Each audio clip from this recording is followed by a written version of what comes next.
guys, and welcome to another episode of Mitchell's Logistics Corner, where we give you real-time information of what's going on in logistics. Alright, so let's start off with one of my favorite topics that actually had me start this channel. The good old Evergreen from Evergreen. So, as all you guys have known, and it's been in the news forever, the Evergreen clogged up blocked the Suez Canal. And now that they finally have gone to courts and mitigated some of the cost, instead of the original $900 million fine that Evergreen had to pay, they were able to actually talk it down to $550 million, which is insane. Because if you've ever tried to negotiate with a steamship line to knock off anything, any type of charges, surcharges, or demurrage charges, they tell you to go pound sand. So, but not here. They got almost 50% off. Unbelievable. But still, $550 million is definitely a big sum to pay in fines and penalties. So the good news is that if you do have cargo on that vessel, you will probably start seeing it soon because they are going to release this vessel, and the first port that it's going to go to, I believe, is Rotterdam.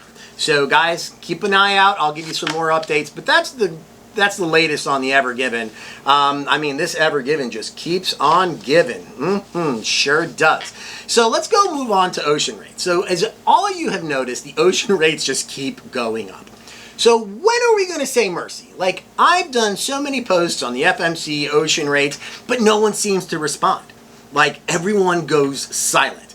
And I do know this for a fact, that if you start communicating with the steamship line, if you have any issues, it takes 4 or 5 days to get a response. And typically, the response is not the one that you're looking for because they never answer your question. So, again, they're like the mob. It's unbelievable, these steamship lines. And these salespeople have got to be making so much on commission, being that, you know, containers that are typically 4,000 or 5,000 are now 20,000. It's just mind-blowing. But anyways, enough with my rant. Let's start going into the rates. So a couple of weeks ago, I said from Yanton to Houston, we were looking about $12,500. I think that was the latest rate. I just got a rate yesterday from Yanton to Houston at $15,200. How does the rate go up $2,000 to $3,000 in 2 weeks? This is absurd. There is no control here. The FMC refuses to step in. They send out a couple of emails and maybe a couple of letters saying, oh, we're going to fight for the Shippers Association. It's a bunch of hogwash. They're not doing anything, and they're not acting fast enough because this has been going on forever, it seems like, at least this entire year. But what do you expect? These steamship lines that weren't making all that much money, just in Q1 alone, they were like $2 billion in profits. That's why you see them with all these gyms and all these new buildings and all these really nice addresses and all these new offices. I mean, it is completely unbelievable what these steamship lines doing. And as a matter of fact, I posted on my LinkedIn site of the top 10 carriers globally. Not one of them are a U.S. carrier. Can you name a U.S. carrier? Right. That's what I thought. And who's the largest consumer of goods on Earth? I don't know. But again, that's the way we do business here in America. Not so smart. All right, so another one. Asia to the east and west coast. Guys, rates are hitting 16,000, 17,000. This is completely ridiculous. I did get a friend from a forwarder send me a rate that a client actually paid $21,000 to get their container here from Asia. Unbelievable. So when it's going to stop, I don't know, maybe 40, 50,000 a container. It's mind-blowing. And, you know, we question, you know, why are we seeing inflation? I'm sorry, I might not be the smartest man in the room, but I will tell you, we as logistics people control the price of goods at times. And when we're starting to price gouge and increase these rates and have zero control in a regulated industry, I told you from the beginning, months ago, you as the consumer will pay for it. And as most of my manufacturers are starting to learn, that cost has to be passed down. They can't absorb it.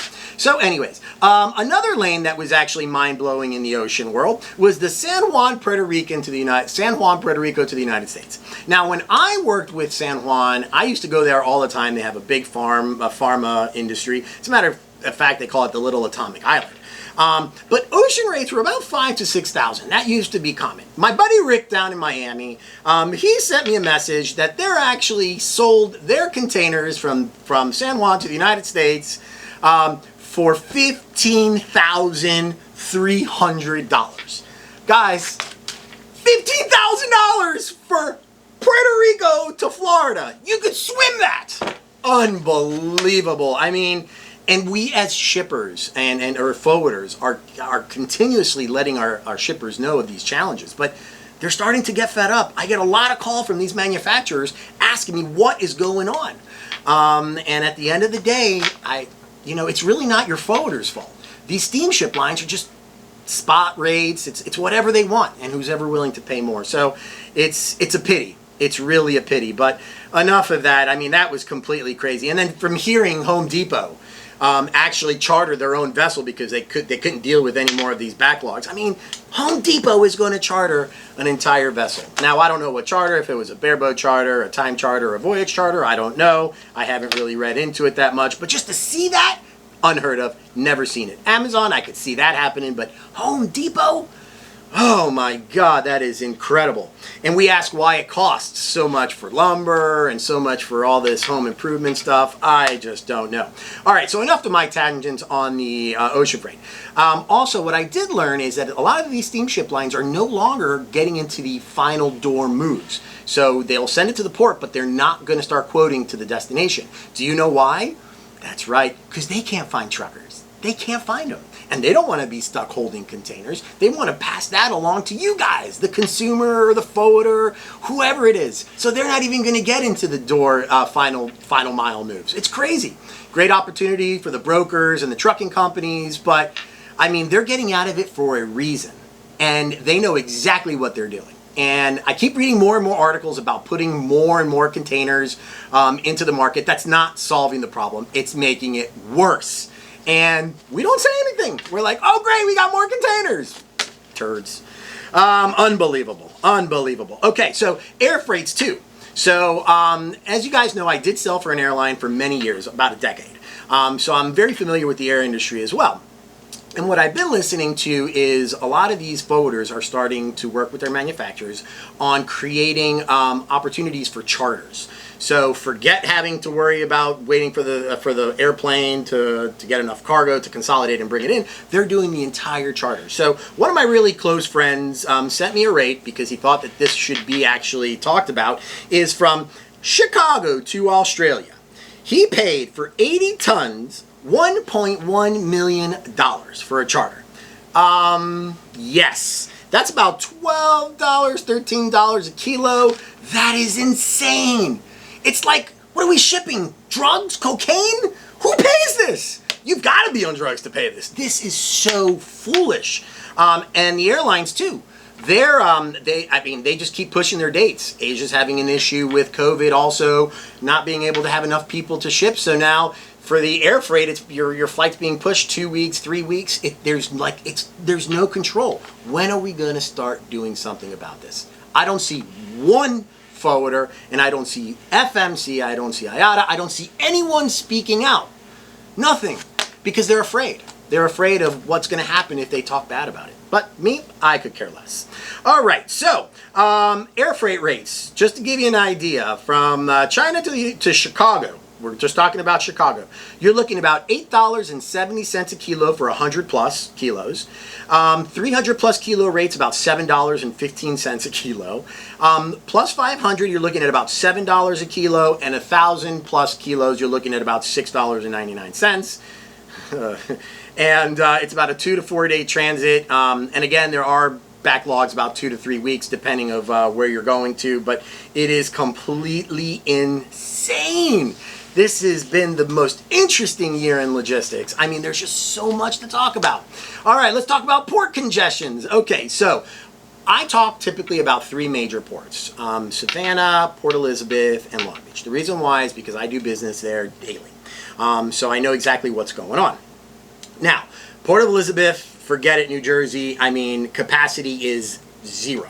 If you got a couple of good contacts there, that's great. Make sure you still build those relationships, but capacity is very difficult. You could probably get a booking 2 or 3 weeks out, and that's not even guaranteed. So Port Elizabeth is, Long Beach, forget about it. Minimum 4 to 6 weeks. I mean, it is a disaster. And then also Savannah, which I like Savannah. Savannah, the Port of Savannah in Georgia is great. It's a great, a lot of textiles down there. But, I mean, minimum 3 to 4 weeks for bookings to just get your containers moved. So, I don't know. What are we doing to add more trucks to the market? I haven't seen anything. If you guys have seen something on it, please share. But I don't see anyone putting more trucks to moving containers or, you know, I don't. I just see the steamship lines just really getting out of that part because they know there's not a lot of money, too much risk. So, and they know that there's not, I mean, it's unbelievable how they're manipulating the entire market. So, and a lot of you that are in ocean shipping, you know exactly what I'm speaking about. All right. So that's enough for the ocean rates and the air freight rates on a quick snippet. Now let's go over to some of the things that I've been reading about these steamship lines. And I'm sorry I go back to the steamship lines, but that's just my main study and I understand them very well. Now, I did see an article that Maersk is now getting into logistics. Now, I told you how much of a baloney story this is, but now that they're making $2 billion a quarter, why not?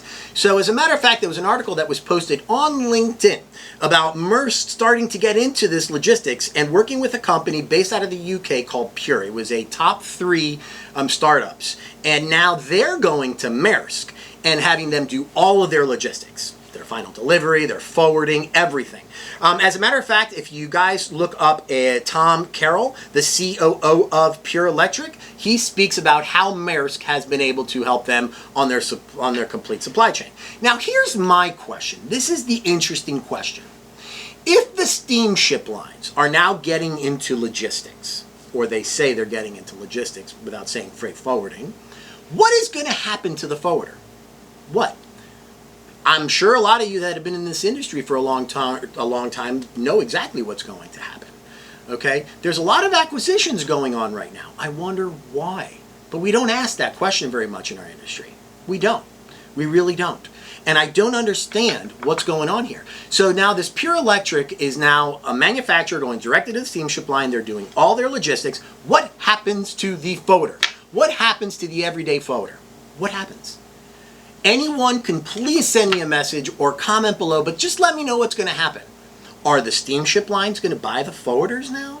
Are the forwarders going to disappear? I don't think so. I think forwarders are here to stay. I mean, the market's going to shrink substantially, but I don't know.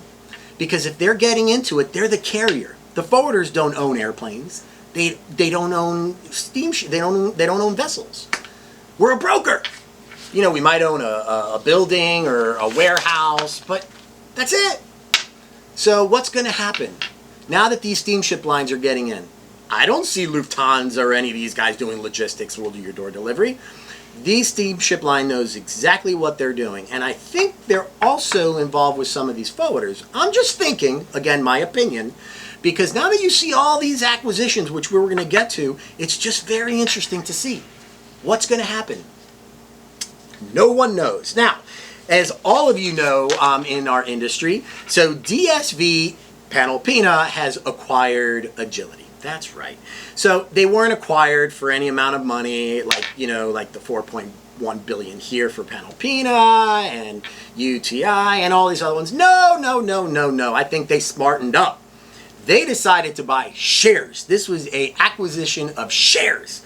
So now Agility owns 8% of DSV. I wonder why they didn't buy them. Interesting. Yup. And the division is GIL if you needed the letter code. But that is crazy. Now, what's really interesting is after this acquisition, they're saying that DSV, Panalpina, Agility, blah, blah, blah, blah, will be in the top 3 forwarders globally with about $22 billion in revenue and about 70,000 employees globally. How long is this going to last? I don't know. Maybe it'll be called DSV, Panalpina, Agility, Maersk, Evergreen, MSC. I don't know. You never know. Because I made jokes about it before, and look at that. A few weeks later, they buy Agility. It is mind-blowing what's going on in our industry. Absolutely mind-blowing. All right, so another thing too is what I don't understand is when are we going to, as an industry, speak up and start getting some more clarity of what we're going to do with our infrastructure issues that we have here. These manufacturers are not going to continue to pay these demurrage charges and all these storage charges. From what I'm hearing a lot from the manufacturers is that they're going to go directly to the carrier. If they're going to have their own division of forwarding, they're going to go to the carrier. They're going to go directly. So just like DSV and Panalpina buy their business, you know, they don't really sell anything. They just, oh, look, I like this company. Let's buy it. Let's just buy it. Instead of going out and doing the real sales. What happened to those days? It's just acquisition, while millions and billions of dollars are coming into technology in our industry. Guys, we're in logistics. Technology is already here.